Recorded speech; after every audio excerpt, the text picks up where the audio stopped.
সময় তো আর আমাদের জন্য অপেক্ষা করে থাকে না। সময় ঠিক নদীর প্রবাহমান স্রোতের মতো বয়ে চলছে প্রতিনিয়ত তার নিয়ম অনুসারে।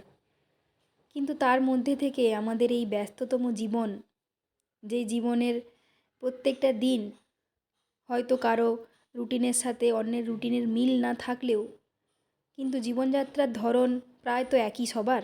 সবার জীবনের ব্যস্ততা, নানান রকম সমস্যা, নানান রকম সমাধানও আছে তার। কিন্তু প্রত্যেকের জীবনেই অনেক সমস্যা নিয়েই সবাই বেঁচে আছি আমরা। তার সমাধানের পথও হয়তো আমাদের কাছে সবসময় জানা থাকে না। তাও আমরা চেষ্টা করি সেই সমাধানগুলোকে হাসি মুখে জয় করে নিতে। দীর্ঘ প্রতীক্ষার পর সেই আমাদের বিশেষ একটা দিন ছিল, যেই দিনে আমরা আমাদের কাছের মানুষ অর্থাৎ প্রিয় বন্ধু বান্ধবদের কাছে পেয়েছিলাম। অনেক জল্পনা কল্পনা, আলোচনা, খুনসুটি, ঝগড়াঝাঁটি, অভিমান সব কিছুর শেষে সেই বিশেষ দিনটা আবার আমাদের কাছে আসে, যার অপেক্ষা আমাদের আর তর সইছিল না।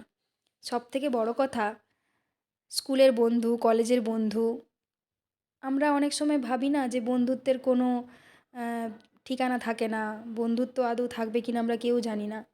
কিন্তু আমার তো মনে হয় বন্ধুত্ব যতই না থাকুক, সম্পর্ক এমন একটা শব্দ, যেই শব্দের মধ্যে আমরা যদি ভাবি যে বন্ধুত্ব কারোর সাথে রাখবো, তার সাথে অ্যাডজাস্ট করে চলবো, আমার মনে হয় করা যায়। তবে হ্যাঁ, এটা ঠিক, আমরা মানি বা না মানি, মনের বন্ধনটা বড় দরকার। মনের বন্ধন না হলে আমরা সত্যি অ্যাডজাস্ট করতে পারি না। তাই আমাদের যাদেরকে দেখতে পাচ্ছ, আমরা সবাই এক গোয়ালের গরু।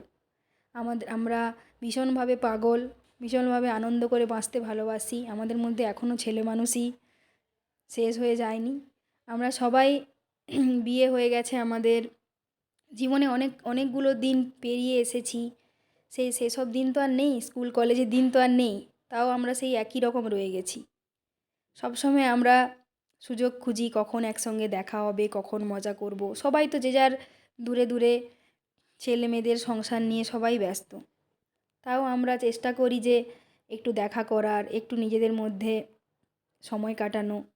সেই সময়ে বা সুযোগ সবসময় তো আমরা পাই না, তাই চেষ্টা করি যে একটা কিছু উদ্দেশ্য দিয়ে সেই সময়টাকে কাছে আনার।